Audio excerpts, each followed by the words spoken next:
Welcome back, everyone. Today we are joined by John Mearsheimer, professor at Chicago University, to discuss grand strategy, offensive realism, and try to link this to events in the world. So thank you very much for coming back on the program. As always, Glenn, I'm glad to be here.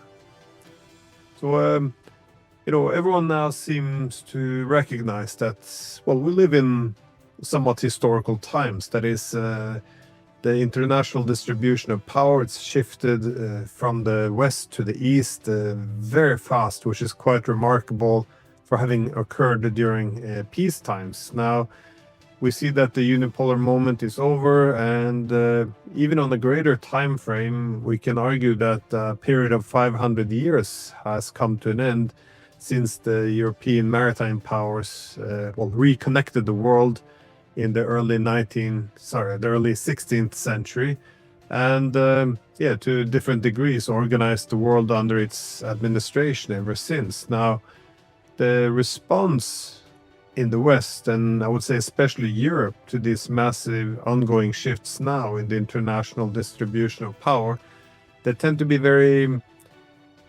this narrow knee-jerk reactions. They don't really reflect much upon how the world has changed, how our position in the world is changing, and they don't really take a step back and assess what are our options and what should our objectives be to maximize security, prosperity. So I guess in short, there's an absence of strategic thinking at a time when we need it more than ever before. So what I really want to discuss with you today, as I said first, was, if we take a few steps back and we begin with grand strategy, I guess I want to ask you, what is grand strategy, and what do you see being the main challenges, I guess, in terms of aligning potentially unlimited aspirations with limited means? Okay. Let me define for you what I mean by grand strategy, because as you know well, Glenn, you can define grand strategy in different ways, and there's no such thing as a correct definition. Definitions are just definitions, and you can define grand strategy any way you want.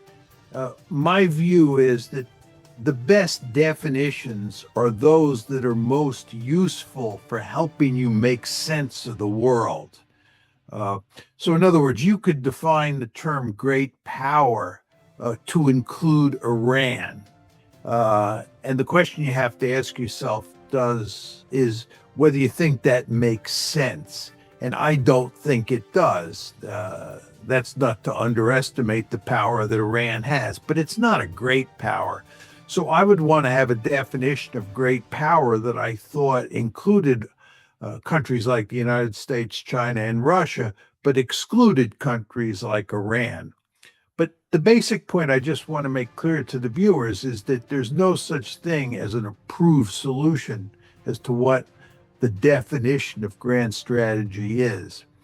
Now, when the Vietnam War ended in 1975, which is when I was entering graduate school, there was all of a sudden a huge interest in the subject of grand strategy. It had not been a subject that was talked about much in academia up until the mid-1970s.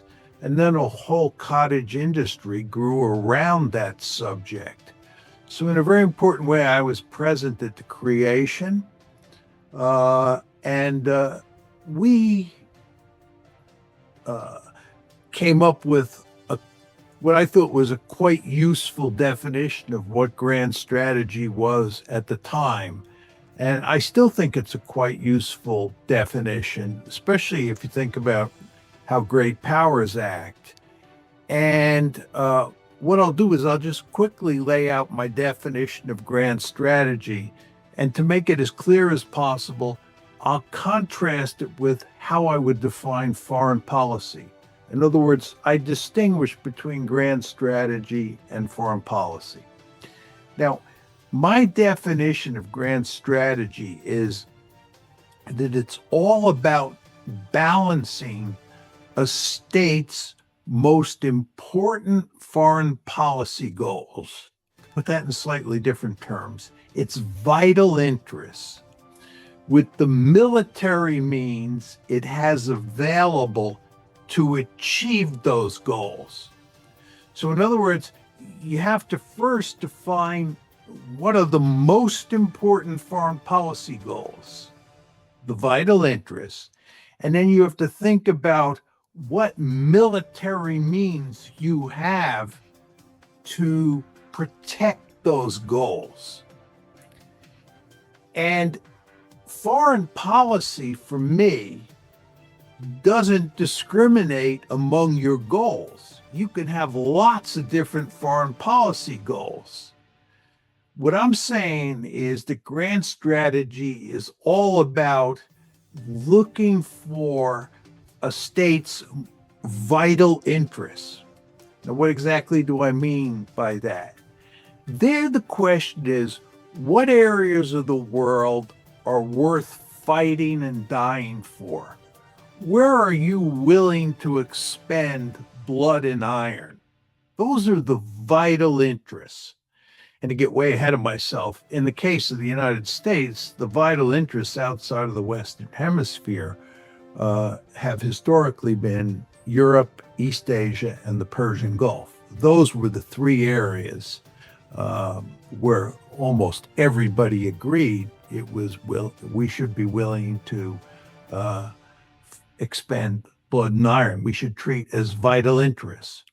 But a foreign policy deals with interests all over the world. Now, with regard to the military means, you have to make all sorts of choices about what kind of means that you want to deal with when you're protecting those vital interests. And diplomacy is another means, right? Sanctions is another means. But what people of my persuasion argued back in the day, and most of us still do, is that you want to look at the kind of military forces that you would build to protect your vital interests. And to put a little more meat on the bone, you have to choose between land power, air power, and sea power. And then you have to think about how much you're going to rely on nuclear weapons versus conventional weapons, or to put it in slightly different terms, how much you're going to rely on nuclear deterrence versus conventional deterrence. So what I'm saying, Glenn, is for me, grand strategy is all about figuring out what a state's vital interests are. What are the most important areas of the world? Those areas of the world where you're willing to fight and die. And then what kind of military forces do you build to defend your interests in those areas? Now, there's one question I've left out of this analysis, which I'll just turn to now. I said you have to identify those areas of the world that are of great importance. The question I left out that you want to throw in is, what are the threats to those areas or threats to those interests? Because the particular nature of the threat determines what kinds of military forces that you build. So when you boil this all down, there are three big questions you ask if you're doing grand strategy. What are your vital interests? What are the threats to those vital interests? And then what kind of forces do you build to protect your interests around the world? So that's the basic framework that a number of people who I hung around with, starting in the mid-1970s, employed as a definition of grand strategy. And again, it's not an approved solution, but I think it's a very useful definition for thinking about the subject. And again, as I tried to make clear, it's different than asking the question, what is a state's foreign policy? Because if you're talking about a state's foreign policy, you're talking about all of its goals, all of its interests, not just its vital interests. And you're talking about all of the instruments that it has available to it, not just the military instrument, which I'm focusing on when I talk about grand strategy, diplomacy, sanctions, so forth and so on.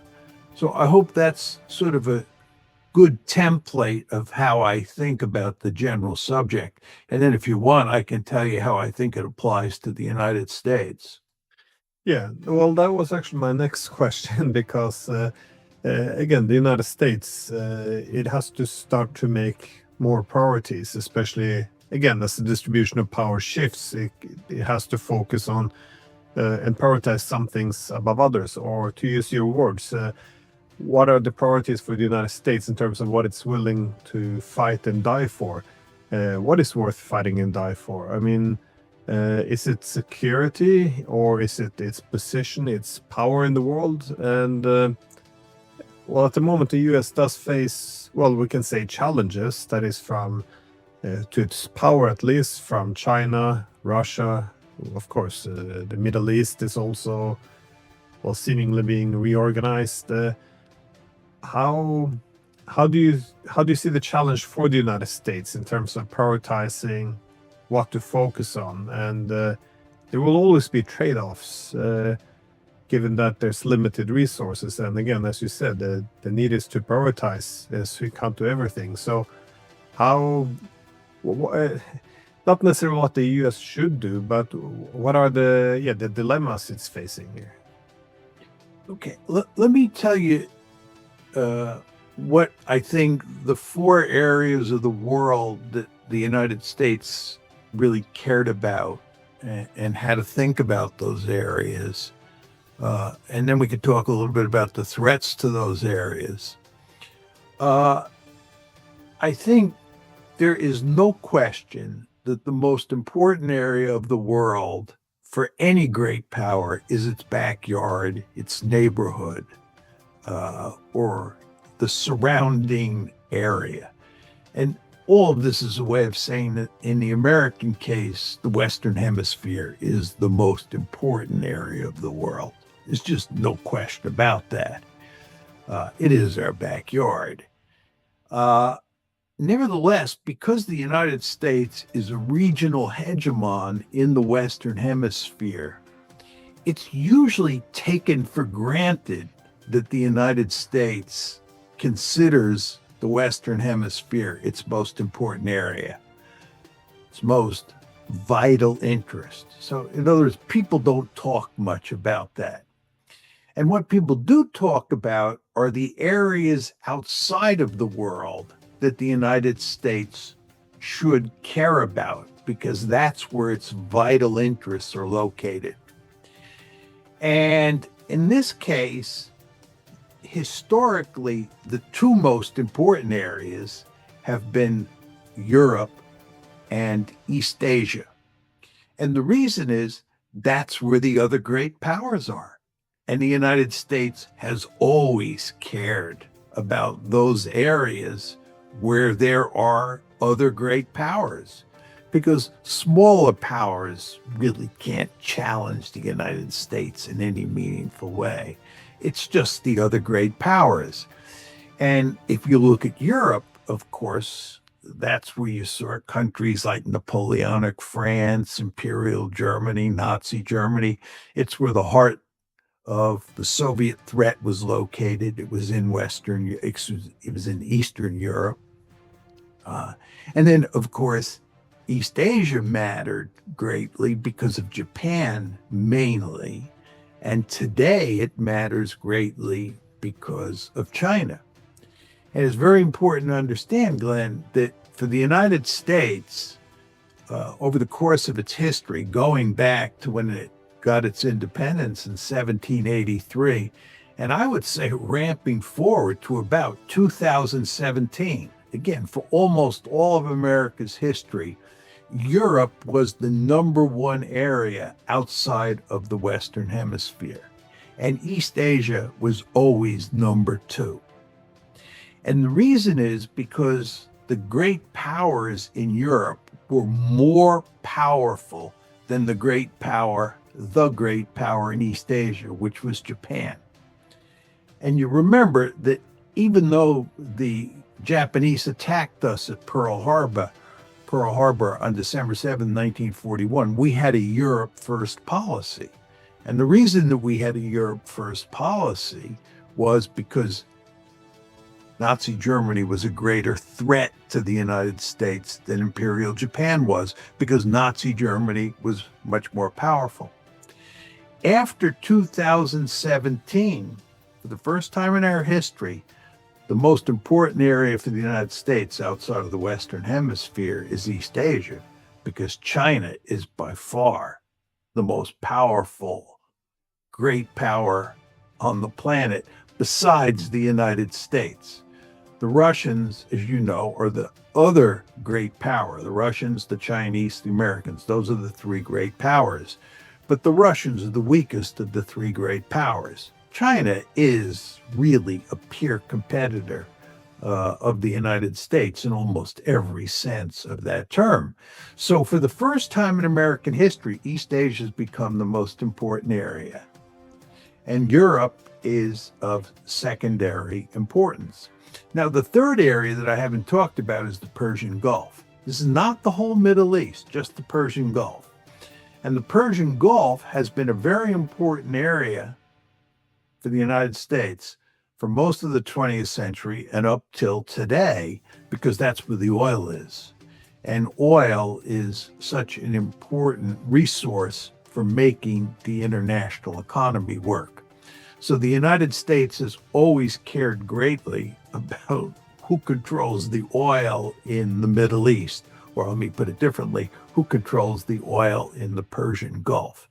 So that's why when we talk about grand strategy, and my colleagues and I have talked about grand strategy in the past, we've said there are four areas of the world that matter. First of all, the Western Hemisphere, second, Europe, third, East Asia, and then the Persian Gulf. Now, the big debate that has always taken place in the realm of grand strategy was, how do you think about the developing world or the rest of the world? In other words, do you compete in areas where there are no great powers or there is no oil? For example, does Africa matter to the United States in terms of its basic vital interests? And the answer that someone like me would make is no. What about an area like Southwest Asia, India, Pakistan, that region of the world? During the Cold War, was that an area worth fighting for? Was it strategically important? And the answer was no. And I would argue the answer is still no today. It's hard for me to imagine the United States expending blood and iron in Southwest Asia. Okay. Now, the best example to illustrate this, Glenn, is the Vietnam War. And to compare how Americans thought during the Vietnam War, from a grand strategic point of view, with how they think today about Southeast Asia. Southeast Asia was where, or is where, Vietnam is located.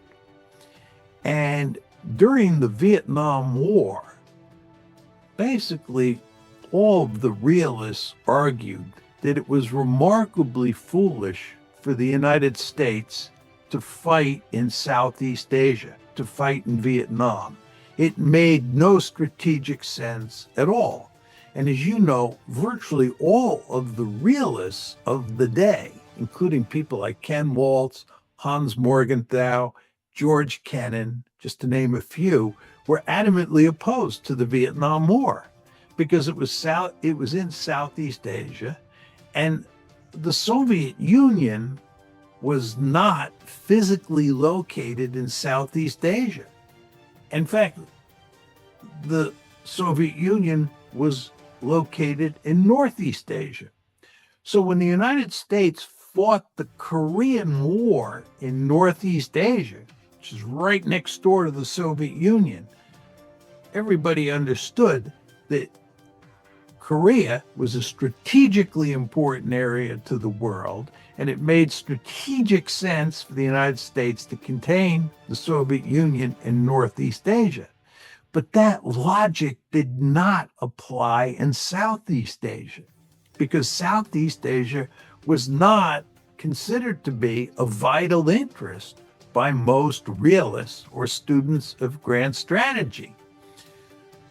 However, if you look at Southeast Asia today, because of the rise of China and the fact that China is the state that the United States cares the most about today in East Asia, and it's not the Soviet Union like it was during the Cold War, you now have a situation where the United States considers all of East Asia a vital threat, a vital interest, and considers China and Chinese hegemony in East Asia as a threat to American national interest. So you can see that you have to think long and hard about what areas of the world you consider to be vital interests. Then you have to think about what the threats are to those interests. And then you have to think about what kind of military forces to build to deal with those threats.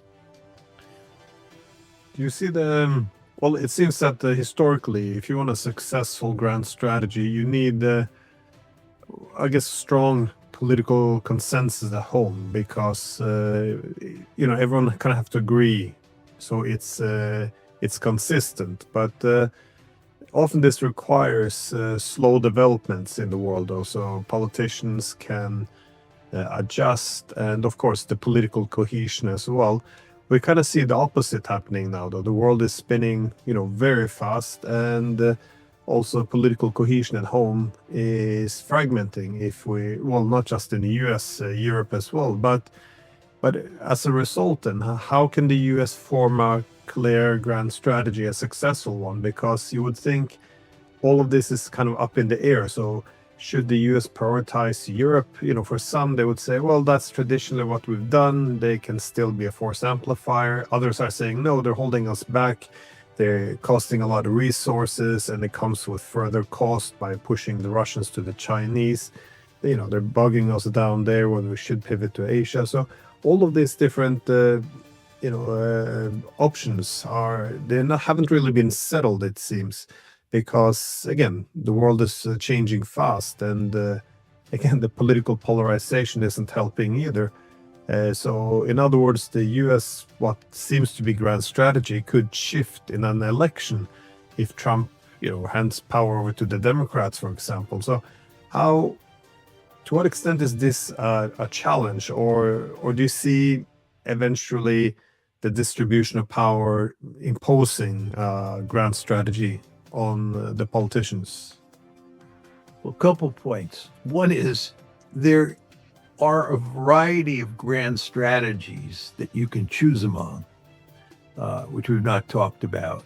And there's no such thing as a final agreement on what American grand strategy should be. And to illustrate this, one of the four grand strategies that the United States can choose among is isolationism. And isolationism says that there is no area of the world outside of the United States where it's worth fighting and dying. It's very important to understand that. And in the run-up to World War II, the United States was a thoroughly isolationist country. Franklin D. Roosevelt could not move the United States away from isolationism in any meaningful way until Pearl Harbor happened on December 7th, 1941. And it's because all sorts of Americans thought that what happens in Europe is of no strategic importance to the United States. I want to contrast this with foreign policy. This is not to say that isolationists believed that the United States didn't have interests in Europe, or it didn't have interests in East Asia, where Imperial Japan was on a rampage. It did have interests, but those interests were not vital interests. And therefore, most Americans believed it was not worth expending blood and iron to fight against Nazi Germany or Imperial Japan. Just want to think about that. You want to remember that the United States is separated from the rest of the world by two giant moats. And it's very hard for any country in Europe or East Asia to get at the United States. Launching an amphibious operation across the Pacific Ocean or across the Atlantic Ocean is not in the cards. And when you marry that to the fact that the United States has nuclear weapons today, you can make a very powerful case for isolationism. Now, this has great relevance for the rise of China, because the question from a grand strategic point of view is, how do you think about the possibility that China will dominate East